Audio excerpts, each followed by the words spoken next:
Hey guys, welcome back to my channel. If you're new here, hi, welcome. I'm Nikki. I'm a homeschool mom to an only child. Today I have kind of a funner video for me as I'm going to give you my basically mom reads of the year and what I've read so far and what I can recommend to you. If you are a fiction lover like me, keep watching. All right, so I'm going to preface this with saying these are not clean books. So if that is your thing, this is not the video for you. I love all things fiction in all different genres. I love romantic suspense. I love contemporary romance. I love thrillers. So this is going to be kind of a mix of those things, but I can't wait to tell you about them. So I have my bookshelf that I make. If you're curious, okay, back up.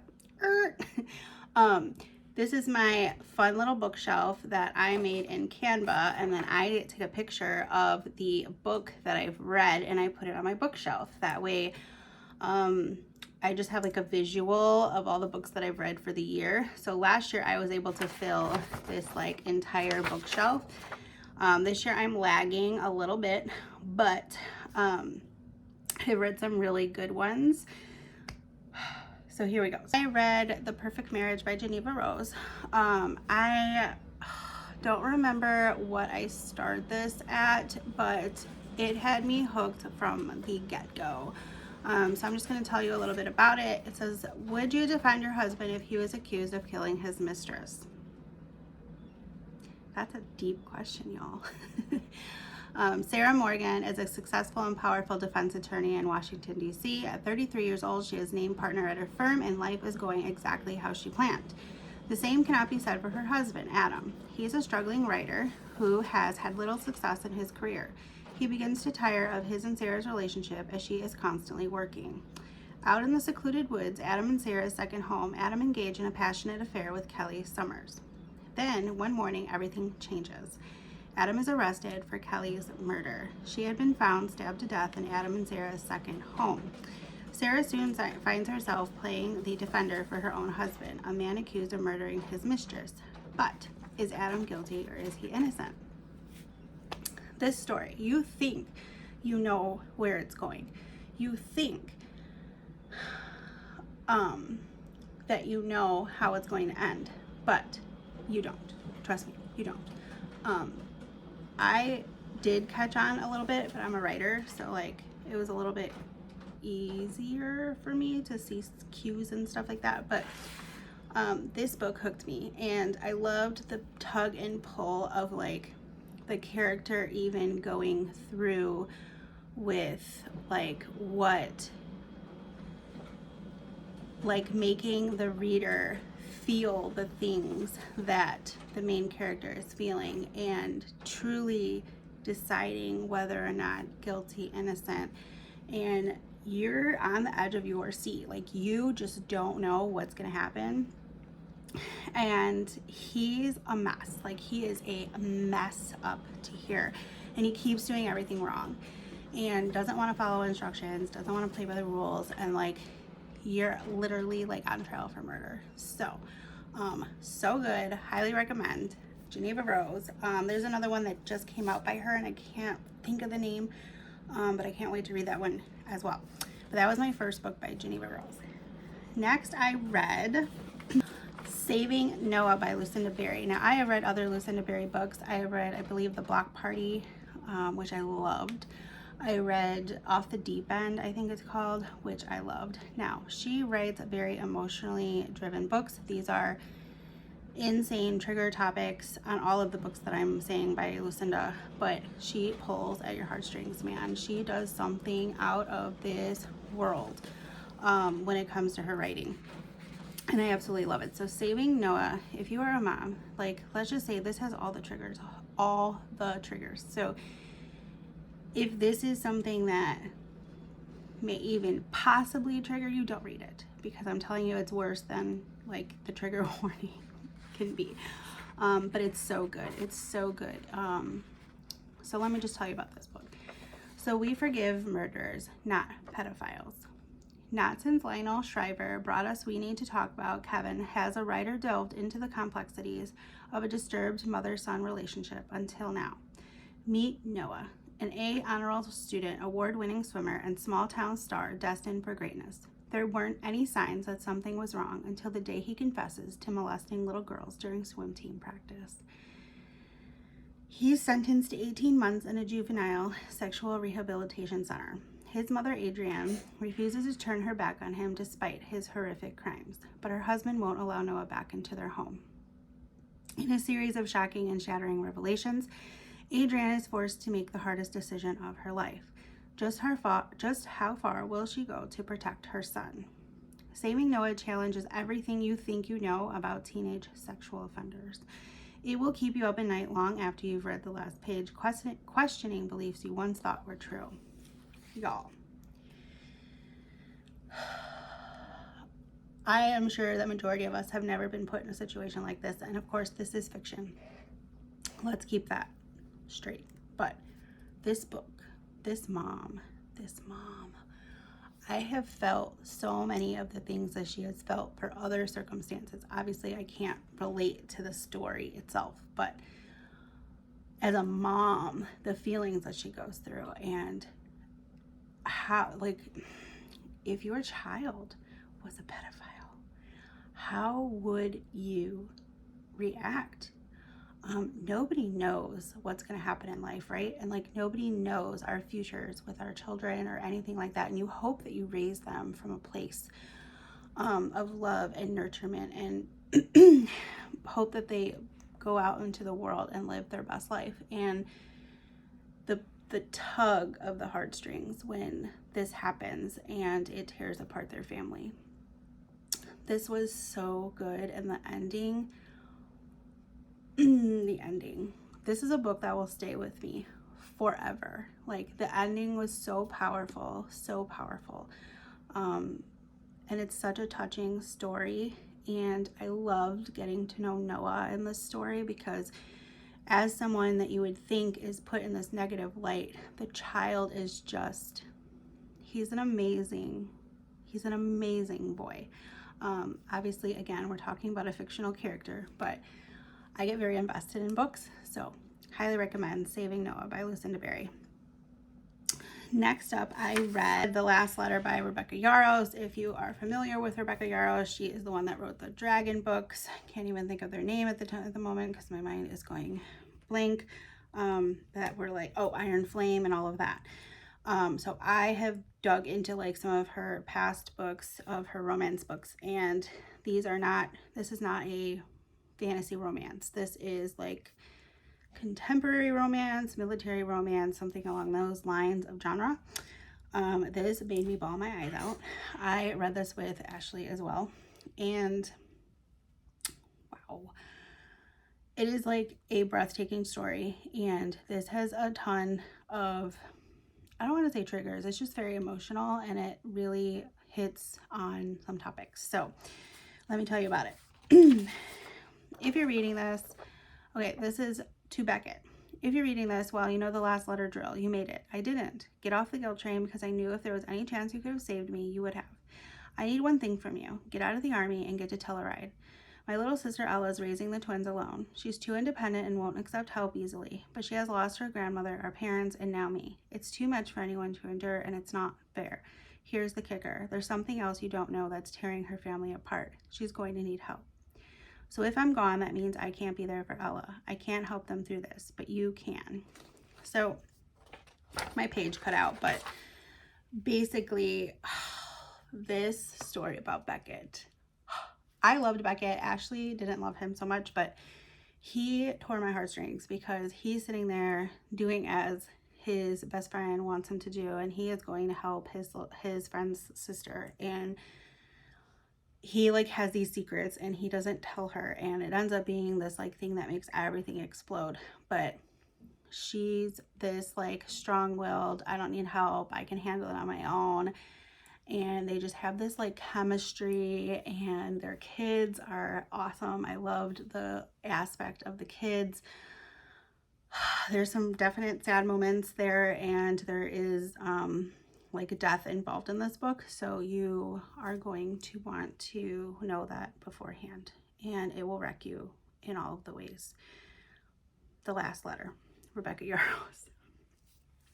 Next we read another me and Ashley book we read, or no, I read this alone. It Ends With Us, by Colleen Hoover, which this is actually becoming a movie, gal. I'm pretty sure it just wrapped up filming not that long ago, and it's going to be in theaters in July, I think. I could be wrong, but holy moly, this book. The story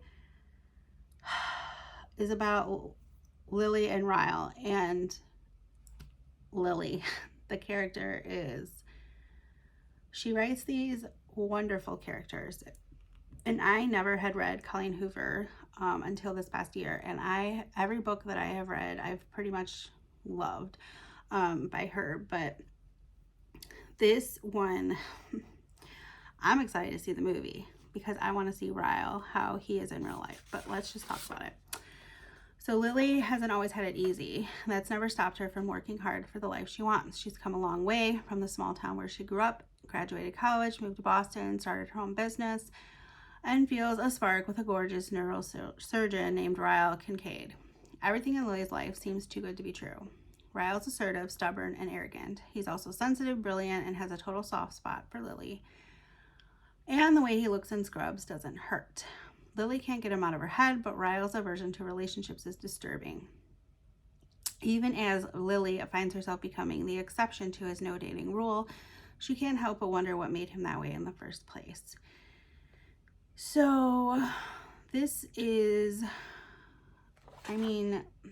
this has a couple triggers as well, but this is literally has things about the relationship that aren't talked about enough, and I think people need to talk about it more. But this has to do with addiction and stuff like that. So I felt so much for this character and the things that she went through. I think it was wrote so well, and I think everyone should read this book. I loved it, and you should love it too. Next up, Ask Andrea. This book, this was a thriller. Ask Andrea by Noelle Inhe or something, Lynn Eiley. So good. This is a thriller, it's sort of a thriller, but it's about a murder, and the same man murders multiple people, and they are these women that are coming back as ghosts and like trying to help solve their own cases and use their powers to help push and convince people to solve their case so that they can have peace and their family can have peace. Such a good book. It was different. It was completely out of the norm for what I read. So highly recommend Ask Andrea. Next we read Colleen Hoover's All Your Perfects. Me and Ashley read that one. That one's a little triggering for me because I went through fertility unsuccessfully, and this is a book about a whole lot of marriage downfalls while going through the struggle of not being able to have a baby. So trigger warning through the whole book. But it was a touching story, but it wasn't my favorite by her. And maybe that was just because it was harder to read for me, but I didn't overall love the book, even though it was very emotional and touching. Next up I read is 9 Month Contract by Amy Dawes. This book, y'all, it's kind of like a romantic comedy, if I want to say. I thought it was funny, but maybe it's not a romantic comedy, I don't know. But she is a really good writer, and I love her. If you watch Down Home to Boer, I think it's called Down Home to Boers, something like that. It's a show. She was on the show, and they redid or remodeled her like office and house and stuff like that. So go check out that episode from the show if you want more into Amy Dawes. But I loved this book. This is like Mountain Man meets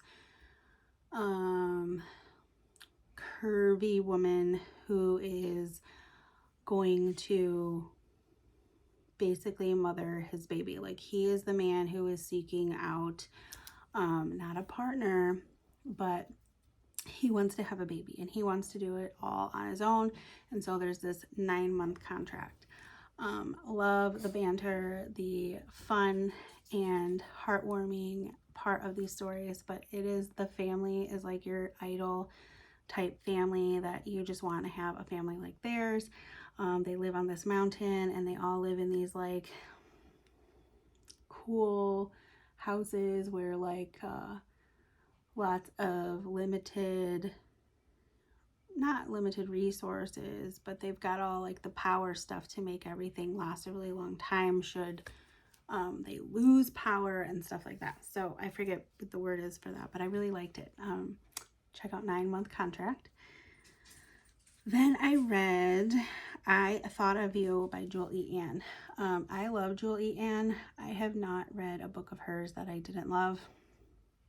She is probably one of the authors I would travel all over for to get her signature on something or take a picture, because she is just a great writer, and I love all the different genres of books that she writes. She nails all of them to a T. So I Thought of You is, I wanted to conquer the world. She wanted to gaze at the stars. It's been 12 years since I last saw Scotty Rucker. A grim prognosis has upended my life, and no amount of hard-earned money can fix it.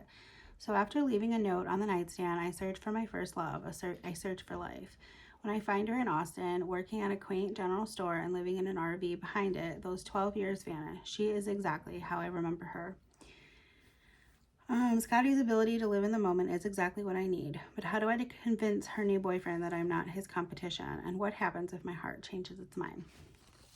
So, because I mentioned I don't ever read blurbs on books, I went in blind. So I had no clue that this was like a known thing about this book.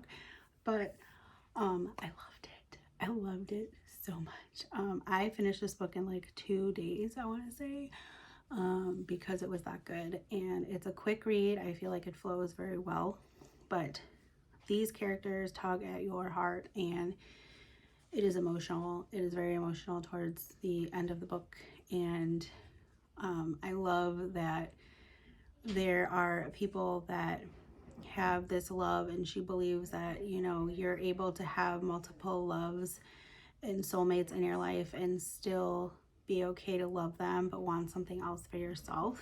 And it was so good. It was so well written. Go read it. Next, I read Gray After Dark by Noelle Ely, which is the same author as Ask Andrea. Totally her vibe, but it's another thriller. This book, this one is another one that I flew through, because this is a book that's based off of a woman who is a gold medalist, and she goes to this camp and runs into this situation where she goes out for a hike in the woods and is kind of stubborn, doesn't tell anyone where she's going, and ends up by this lake. And then the next thing she knows, there are 2 men who are shooting at this animal running through the woods, and she is a sharpshooter for the Olympics or something of the sort.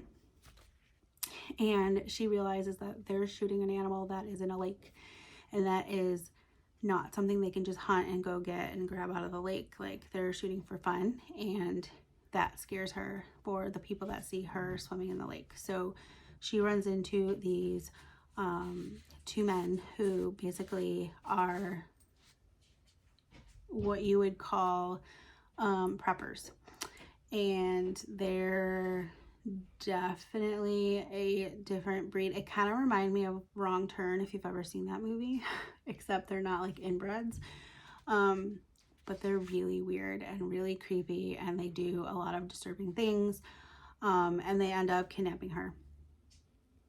That's all I'm gonna say. It is so good. You have to read it. So I just finished this book called Because of Her by Julie Ann, another Julie Ann, and this is part of the Jack and Jill series. And I didn't realize, so all the Jack and Jill series books are all standalones. And I, for whatever reason, just saw the cover, liked it, got it, but didn't realize it was like the last book that she had published in the series.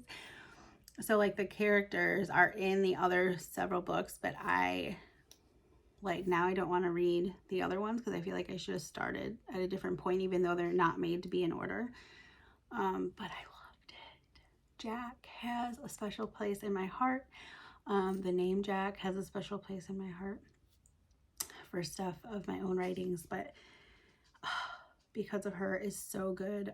This is about a woman who loses her brother in a devastating suicide, and she is traveling back to his home because her whole family is gone now. Like his whole family is gone, and they're all suicide related. So the whole family on separate years, days, whatever, have committed suicide. And so she's going back to go through the things and realizing like she has lost her twin brother, she has lost another piece of her and his whole family. And in the process, she meets the neighbor, this woman, this elderly woman who is just like heartwarming to know. And she then has a neighbor living in the garage, and or not a neighbor, but like a tenant, so to say, living in her garage. And he's kind of this like hard-headed man you can't really figure out, but they has a love for piano, and she is a like pianist. Like she went to school for music theory, I think. And so they automatically have this like bond over this piano, and you think that it's like going to be this like light hearted book, but it's not. It is everything that's not lighthearted. It is so good and so worth to read. They go through a ton of trauma together. It's almost like a revenge type of book, and she comes across this letter, and the letter is super powerful in what has happened to the family. And she makes it like her mission because she feels like, well, I have nothing left to lose. I've lost like majority of my family. And so she makes it this like mission to seek out revenge for their death. And then you have this man in the garage who's trying to convince her not to. But his story is even more powerful, and his background is shocking. Like you would never see it coming kind of thing until it's like happening. So I loved it. I'm not sure if I'm going to read the other in the series because I'm like, I don't know if I want to hear about his like past from like 20 years ago. So I kind of want to stick with the present. But anyway, love, love, love. That is my collection of all the books that I am recommending to you to read for your summer reading if you need some ideas or anything like that. Sorry, this is kind of all over the place. I hate talking about books because I don't want to spoil anything. But they're all so good. Like I have not read a book where I'm just like couldn't finish it. Like I don't put my do not finishes on this sheet, so I can't even think of ones that I have started that I haven't finished yet. So, but I wouldn't recommend them to you, so it doesn't matter. Anyways, I hope this video is something a little different from my homeschool content, and that you found something that you want to read. Let me know in the comments, have you read any of these, or do you have any fictional recommendations?